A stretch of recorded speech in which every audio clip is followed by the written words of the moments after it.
C'est un honneur d'être là donc à la célébration du 80e anniversaire de la victoire de la Grande Guerre.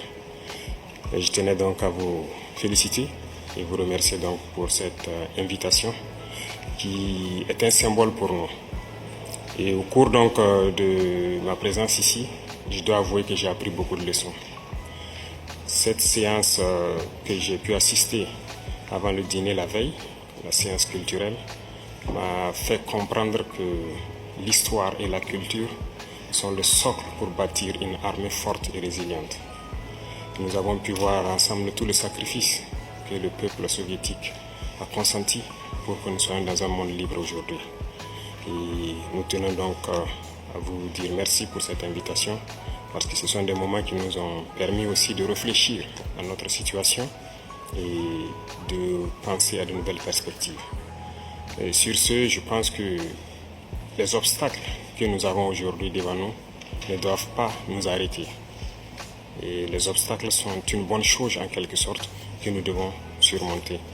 La preuve, je pense qu'avec toutes les sanctions contre la Russie depuis un certain temps, la Russie arrive à développer un mécanisme interne qui lui place donc au devant de la scène internationale. Et nous prenons bonne note de ces leçons que nous avons donc apprises ici. La Russie a fait beaucoup de guerres terribles dans l'histoire. Pour ceux qui ne savent pas, je vais lire un peu ce que j'ai trouvé à travers les recherches. La Russie a subi de lourdes catastrophes au fil des guerres. Invasions étrangères, pertes humaines massives et destructives matérielles. Elle a été ravagée par Napoléon en 1912, a connu des défaites humiliantes contre le Japon en 1905 et a perdu des millions de vies pendant les deux guerres mondiales. La guerre civile après la révolution de 1917, l'intervention en Afghanistan ont aussi fortement affaibli le pays. Plus récemment, la guerre en Ukraine a entraîné de lourdes pertes, des sanctions internationales et une forte pression économique. On enchaîne. Et même au niveau de la parade, je tiens à dire que j'ai été émerveillé de voir l'enchaînement donc des engins qui ont défilé devant nous, notamment depuis le char mythique T-34 qui a gagné donc lors de la Grande Guerre jusqu'aujourd'hui au char moderne. Combien donc l'armée russe s'est modernisée, combien la technologie donc a participé à renforcer cette armée. Et dans ce cadre, nous souhaitons que la coopération que nous avons puisse se renforcer de façon exponentielle. Je vous remercie déjà pour tout ce qui est fait pour nous, notamment ces bourses d'études qui sont octroyées au Burkina et qui vont s'accroître. Et ce matin, j'ai visité donc l'université de chimie et je disais que le volet sur lequel nous allons axer après la défense et la sécurité, c'est le volet de l'éducation. C'est ce volet qui nous intéresse le plus, notamment les sciences. Il faut que la Russie puisse nous aider à former notre jeunesse, notamment dans le domaine des sciences, pour que nous puissions développer chez nous la machinerie, que ce soit la machinerie qui va avec l'armée ou la machinerie qui va avec l'industrie. Parce que c'est à ce seul prix que nous pourrons nous développer au sein de l'Afrique. La guerre qui nous est imposée aujourd'hui, et nous pensons que ce n'est qu'une manifestation aussi du nazisme. Parce que le terrorisme qui est là aujourd'hui n'est pas du terrorisme, c'est de l'impérialisme. Ce sont nos terres qui intéressent ceux qui nous combattent. Et donc, finir avec cette guerre, avoir une armée forte et lancer le développement de notre patrie, telle est l'essence donc de notre combat. Et nous comptons sur vous pour surtout former nos cadres. Parce que la coopération, telle qu'on le dit, très souvent en Afrique, on aime avoir beaucoup de demandes. Nous savons que vous êtes dans une opération militaire spéciale.